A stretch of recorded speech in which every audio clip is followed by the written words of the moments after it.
For ASEAN and I think other countries, there is no ignoring the fact that the South China Sea is an international waterway. It affects all our countries here and indeed globally. Our approach, both bilaterally and multilaterally, is to try to introduce practical measures that can de-escalate.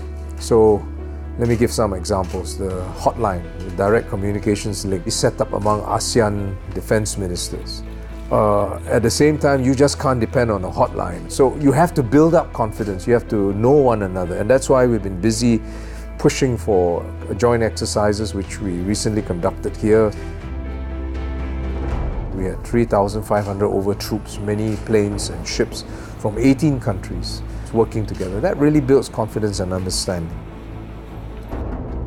We recently met with Chinese Defense Minister Chang Wanquan, and he proposed a number of initiatives that could build confidence. And he talked about how we should have enhanced counter-terrorism cooperation, more exchanges between ASEAN and the Chinese military, and a maritime exercise. The more we engage with China, I think the better for all of us. Terrorism is a clear and present threat, and that's why the SAF has set up Army Deployment Force, which is a rapid response element to respond swiftly and decisively to this terrorist threat and other such challenges. It will be sized as a battalion force, and it will comprise highly trained soldiers with niche capabilities. This is on top of the Special Ops Forces, the Island Defence Task Force, and of course the Home Team agencies. There will be dedicated regulars that will be trained, assigned and tasked to the ADF, and we'll also train selected NS units. We'll set up the National Security Center, and this will help us coordinate counter-terrorism efforts, use analytics, use C2 systems, help integrate responses by MINDEF and MHA. Armed Forces and Home Team can work together. It allows better coordination.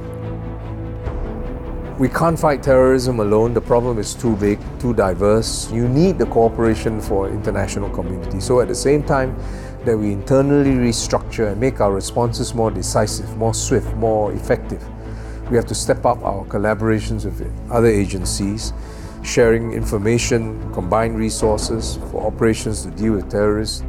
Indonesia, Malaysia, and Philippines are looking at setting up the Sulu patrols, as we did in the Straits of Malacca when there was a piracy threat.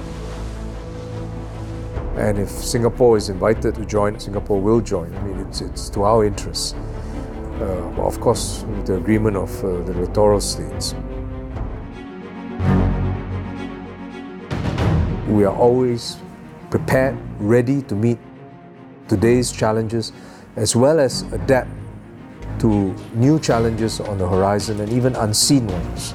For cybersecurity, we're rolling out Cybersecurity Ops Center 2.0, a newer version which is upgraded. Now it will have advanced content scanning engines. The Committee to Strengthen National Service. You remember that I convened it in 2013. Its main purpose was to improve NS for Singaporeans, and I'm happy to report that we had 30 recommendations. We've implemented 24 out of the 30. The more significant ones that we'll be implementing are the NS vocation matching, where now for batches they are doing their NS from next year, whether it's an SAF, SCDF or SPF.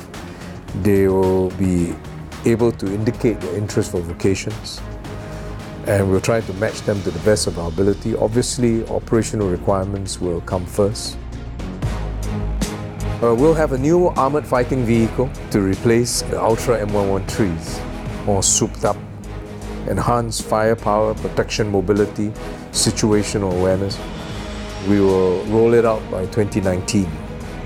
We will have more protected vehicles for combat support and combat service support elements. And these new vehicles will give better protection and meet our needs for firepower, logistics, casualty support. The protected vehicles will be rolled out next year. Our Super Pumas are more than 20 years old and will have to be replaced. We are finalizing evaluations for the replacement. We will announce it soon. The Chinooks will also be upgraded or replaced with new variants. And This new fleet of helicopters with greater capabilities will meet our mission requirements for search and rescue, aeromet evacuation, HADR. We have announced the relocation of Paya Lebar Air Base, and we've said by 2035. To replace it, we are expanding Changi Air Base as well as Tengah Air Base. But beyond expansion, it gives us a very good opportunity to build a modern air base from scratch, a smart air base. For simple aspects like launch and recovery for your planes can use automated systems.